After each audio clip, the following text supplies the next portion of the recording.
शादी का दिन किसी भी लड़की की जिंदगी का सबसे बड़ा सपना होता है। यही सपना नेहा ने भी देखा था। नेहा लखनऊ के एक मध्यम वर्गीय परिवार से थी। पिता एक सरकारी दफ्तर में काम करते थे, मां गृहिणी। घर में 4 भाई बहनों में नेहा सबसे बड़ी थी, इसीलिए मां बाप ने उसके रिश्ते के लिए बहुत ध्यान दिया। रिश्ता आया अभिषेक नाम के लड़के से। देखने में स्मार्ट, नौकरी प्राइवेट कंपनी में, घर का माहौल भी ठीक ठाक। शादी तय हो गई। शादी के बाद की खुशियां बारात धूमधाम से आई। नेहा लाल जोड़े में सजी हुई थी। जब अभिषेक ने उसे पहली बार शादी के मंडप में देखा तो सबने कहा, क्या जोड़ी लग रही है, राम सीता जैसी। शादी के बाद पहले कुछ हफ्ते नेहा की दुनिया किसी परियों की तरह लग रही थी। अभिषेक ऑफिस से लौटकर नेहा को गिफ्ट देता, कभी फिल्म दिखाने ले जाता तो कभी देर रात बालकनी में बैठकर बातें करता। नेहा को लगता था काश ये पल कभी खत्म न हो। ससुराल वाले भी खुश थे। सास पड़ोसियों से कहती, हमारी बहू कितनी सुशील है। नेहा का दिल भर आता। वह सोचती, मेरी शादी कितनी अच्छी निकली। धीरे धीरे बदलाव की शुरुआत शादी को 2-3 महीने हुए थे। एक दिन अभिषेक ऑफिस से लौटा तो उसके कपड़ों से शराब की गंध आ रही थी। नेहा ने धीरे से कहा, अभिषेक जी, आप पीकर आए हो क्या? अभिषेक हंसते हुए बोला, अरे ऑफिस पार्टी थी, इतना तो चलता है, तुम टेंशन मत लो। नेहा चुप रह गई। उसने सोचा, शादीशुदा जिंदगी में कभी कभी तो ऐसा हो सकता है, लेकिन यह कभी कभी वाली बात धीरे धीरे रोज की आदत में बदलने लगी। पहली मार एक रात अभिषेक देर से घर लौटा, शराब के नशे में धुत।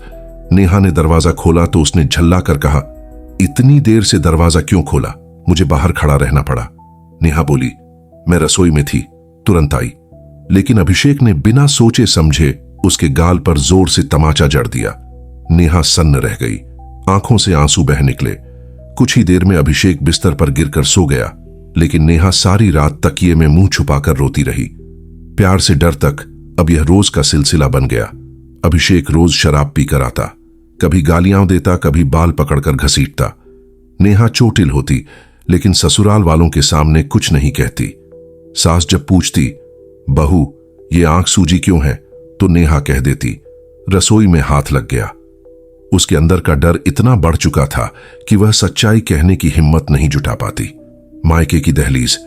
एक दिन जब नेहा मायके गई तो मां ने देखा कि उसकी कलाई पर नीले निशान हैं। मां ने पूछा, ये चोट कैसे लगी? नेहा झूठ बोल गई, बस मां, बाथरूम में फिसल गई थी। लेकिन उसकी आंखें सारा सच बयां कर रही थीं। मां ने सोचा, शादी की शुरुआत है, लड़की का घर बस जाए, धीरे धीरे सब ठीक हो जाएगा। यही सोचकर उन्होंने भी चुप्पी साध ली। हिंसा का डरावना चेहरा समय गुजरने लगा। अब अभिषेक शराब के नशे में किसी भी हद तक पहुंच जाता। एक रात उसने नेहा को कमरे में बंद कर दिया और जोर जोर से चिल्लाने लगा, तूने मुझे धोखा दिया है, तू किसी और से प्यार करती थी। नेहा रो रोकर सफाई देती रही, लेकिन उसकी एक न सुनी गई। उसने बेल्ट उठाई और बेरहमी से पीटने लगा। उसके शरीर पर लाल लाल निशान पड़ गए। पड़ोसियों की आहट, पड़ोस के लोग भी अब शोर सुनने लगे थे। कभी कभी कोई दरवाजे पर दस्तक देता, सब ठीक है ना? लेकिन अभिषेक गुस्से में कह देता, ये हमारा घर है, बाहर से कोई दखल न दे। नेहा का गला चीखों से भर जाता, लेकिन आवाज 4 दीवारों में कैद रह जाती। आत्मसम्मान की लड़ाई। नेहा के भीतर अब 2 आवाजें लड़ रही थीं। एक आवाज कहती, सहन करो, यही शादीशुदा जिंदगी है, औरत का यही फर्ज है। दूसरी आवाज चीखती, नहीं, ये जिंदगी नहीं, ये तो नर्क है। अगर आज आवाज नहीं उठाई तो कल शायद जान भी चली जाएगी। नेहा रात रात भर जागती, कभी खिड़की से बाहर अंधेरे को देखती, कभी भगवान की मूर्ति के आगे हाथ जोड़कर पूछती, हे भगवान, मेरी गलती क्या थी? एक खौफनाक रात, एक रात अभिषेक ने शराब के साथ जुआ खेलकर पैसे हार दिए। घर लौटते ही उसने नेहा से पैसों की मांग की। नेहा ने कहा, मेरे पास कुछ नहीं है, मेरे मां बाप से मत मांगिए। इतना सुनते ही अभिषेक का पागलपन चरम पर पहुंच गया। उसने नेहा का गला दबाने की कोशिश की। नेहा ने किसी तरह खुद को छुड़ाया और दरवाजे की ओर भागी, लेकिन अभिषेक ने उसे बालों से पकड़कर जमीन पर गिरा दिया। उसके होंठ फट गए, माथे से खून निकलने लगा। उस रात नेहा को लगा, अगर अब भी कुछ नहीं किया तो शायद कल तक मैं जिंदा न रहूं।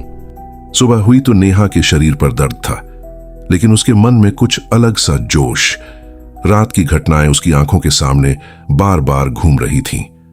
वह सोच रही थी, अगर मैंने अब चुप्पी साधी तो यह आदमी मुझे एक दिन जान से मार देगा। मुझे खुद को बचाना होगा। उसने आईने में अपना चेहरा देखा। होंठ फटा था, आंखों के नीचे नीले निशान थे। वह कांपते हुए बोली, क्या यही जिंदगी है? शादी के नाम पर यातना। ससुराल वालों की चुप्पी। नेहा की सास ने जब उसे देखा तो घबरा गई। अरे बहू, ये क्या हाल बना लिया? गिर गई थी क्या? नेहा ने धीरे से कहा, मां जी, ये सब आपके बेटे ने किया है। सास चुप हो गई। उन्होंने इधर उधर देखा और धीमे स्वर में बोली, बहू, औरत को सब सहना पड़ता है। बाहर कुछ मत कहना, लोग हंसेंगे, घर की इज्जत खराब होगी। ये सुनकर नेहा का दिल और टूट गया। उसे समझ आ गया कि यहां से उसे कोई मदद नहीं मिलेगी। मायके की चिट्ठी। नेहा ने मां को एक पत्र लिखा। उसमें उसने लिखा, मां, मुझे माफ कर देना। मैं झूठ बोलती रही कि सब ठीक है, लेकिन सच्चाई ये है कि मैं रोज रोज मौत मर रही हूं। अब मैं और नहीं सह सकती। पत्र पढ़कर मां की आंखों में आंसू आ गए। उन्होंने पिता से कहा, बिटिया को बचाना होगा, वरना हम उसे खो देंगे। पुलिस स्टेशन का रास्ता। अगले दिन नेहा मायके वालों के साथ थाने पहुंची।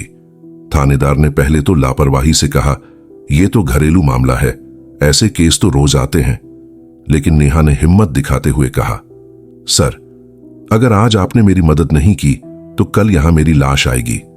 उसकी आंखों के आंसू और आवाज की कड़वाहट ने पुलिस को भी हिला दिया। उन्होंने एफआईआर दर्ज की। धारा 498A दहेज प्रताड़ना, 323 मारपीट, 506 धमकी। अभिषेक की गिरफ्तारी। पुलिस उसी शाम अभिषेक को घर से उठा ले गई। पड़ोसियों में हलचल मच गई। अरे ये वही है जो रोज शोर मचाता था। आखिरकार पुलिस ले ही गई। अभिषेक नशे में था। उसने पुलिस वालों से बदतमीजी भी की, लेकिन हथकड़ी लग चुकी थी। कोर्ट का दरबार। मामला कोर्ट में पहुंचा। अभिषेक के वकील ने कहा, माय लॉर्ड, ये सब झूठ है। पत्नी मायके वालों के कहने पर पति को फंसा रही है, लेकिन नेहा के शरीर पर चोट के निशान, डॉक्टर की रिपोर्ट और पड़ोसियों की गवाही ने सबको सच्चाई दिखा दी। जज ने सख्ती से कहा, शराब और हिंसा को कोई कानून बर्दाश्त नहीं करेगा। शादी का मतलब गुलामी नहीं है। समाज की दो बातें। जब यह खबर फैली तो समाज के दो हिस्से बन गए। कुछ लोग कहते, लड़की ने बहुत हिम्मत दिखाई, उसने सही किया। दूसरे कहते, औरत घर तोड़ रही है, शादी बचाने की बजाय पुलिस ले आई। नेहा ने इन सबको अनसुना कर दिया। उसने सोचा, मुझे किसी को कुछ साबित नहीं करना, बस खुद को बचाना है। नई शुरुआत की कोशिश। अभिषेक जेल में था। नेहा मायके में रह रही थी। वह धीरे धीरे अपने घाव भर रही थी। मां कहती, बिटिया, तुझे नई जिंदगी शुरू करनी होगी। नेहा सोचती, नई शुरुआत? क्या यह संभव है? मैं टूटी हुई हूं, लेकिन हां, अब और झुकना नहीं है। एक और सच्चाई का खुलासा। इसी बीच नेहा को पता चला कि अभिषेक सिर्फ शराबी ही नहीं था, बल्कि कई कर्जों में भी डूबा हुआ था। वह जुए और गलत धंधों में भी हाथ डाल चुका था। यानी अगर नेहा चुप रहती तो शायद वह किसी और अपराध में भी उसे घसीट देता। नेहा मायके में रह रही थी, लेकिन उसके कानों में रोज ताने गूंजते। गांव की औरतें कहती, देखो, ये वही है जिसने अपने ही पति को जेल भिजवा दिया। कुछ औरतें हंसकर बोलती, हम तो मार खाते हैं, सहते हैं, घर बचाते हैं, ये तो घर तोड़ बैठी। नेहा चुपचाप ये सब सुनती। पर अब वह पहले वाली नेहा नहीं थी। उसकी आंखों में एक आग जल रही थी। वह सोचती, अगर चुप रहना ही शादी का नाम है तो मैं ऐसी शादी को ठुकरा दूंगी। कोर्ट की लंबी लड़ाई। मामला कोर्ट में महीनों तक चला। अभिषेक के घर वाले बार बार दबाव डालते, समझौता कर लो, नहीं तो तुम्हारी जिंदगी बर्बाद हो जाएगी।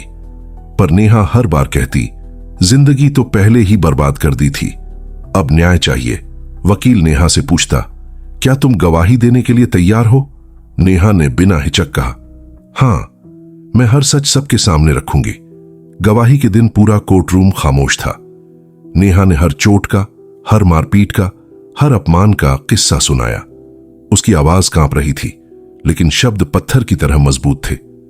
सच्चाई का असर, गवाहियां, मेडिकल रिपोर्ट और पड़ोसियों की बयानबाजी ने सच को और भी मजबूत कर दिया। अभिषेक बुरी तरह फंस चुका था। उसकी आंखों में अब डर था, घमंड नहीं। जज ने फैसला सुनाया। अभिषेक को 2 साल की सजा, जुर्माना और काउंसलिंग का आदेश दिया जाता है। कोर्ट से बाहर निकलते ही पत्रकारों ने नेहा से पूछा, आपको कैसा लग रहा है?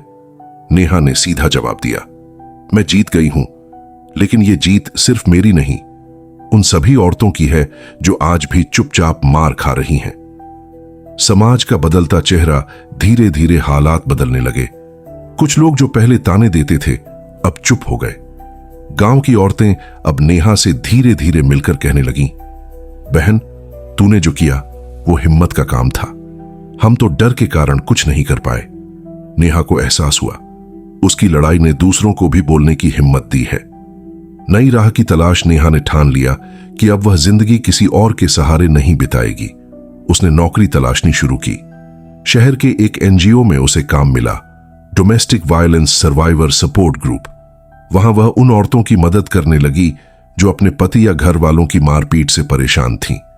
वह रोज रोज औरतों की कहानियां सुनती, उन्हें कानूनी मदद दिलाती और कहती, डरो मत, तुम्हारा डर ही उनका हथियार है। अभिषेक की वापसी। 2 साल बाद अभिषेक जेल से छूट कर आया, पर अब हालात पहले जैसे नहीं थे। उसके पुराने दोस्त दूर हो गए थे, उसके घर वाले शर्मिंदा थे, गांव में लोग उसकी ओर इशारा कर हंसते। अभिषेक ने नेहा को चिट्ठी लिखी, मुझसे बहुत बड़ी गलती हुई, मुझे माफ कर दो, वापस आ जाओ। नेहा ने चिट्ठी पढ़कर मुस्कुराया। उसने जवाब दिया, माफ कर दिया, लेकिन वापस आना मुमकिन नहीं। मेरी जिंदगी अब मेरी है और मैं उसे किसी और की कैद में नहीं डालूंगी। अंतिम मोड़। कुछ साल बाद नेहा ने खुद की एक संस्था शुरू की, नई सुबह महिला सहायता केंद्र। वहां वह उन औरतों की मदद करती जो चुपचाप अत्याचार झेल रही थीं। वह सेमिनारों में जाती, स्कूलों में लड़कियों से बात करती और सबको समझाती, पढ़ाई ही तुम्हारा असली हथियार है। शादी जिंदगी का अंत नहीं, एक हिस्सा है। औरत गुलाम नहीं है, बराबरी का हक रखती है। कहानी का अंत। लेकिन नेहा ने अपने आंसुओं को ताकत में बदल दिया। उसकी जिंदगी की किताब का पहला चैप्टर दर्द से भरा था, लेकिन अगले चैप्टर उम्मीद और साहस से जगमगा रहे थे। वह अब सिर्फ एक पीड़ित औरत नहीं थी, बल्कि सैकड़ों औरतों की आवाज बन चुकी थी। उसकी कहानी साबित कर चुकी थी, अगर औरत ठान ले तो सबसे कड़ा जंजीर भी टूट जाता है।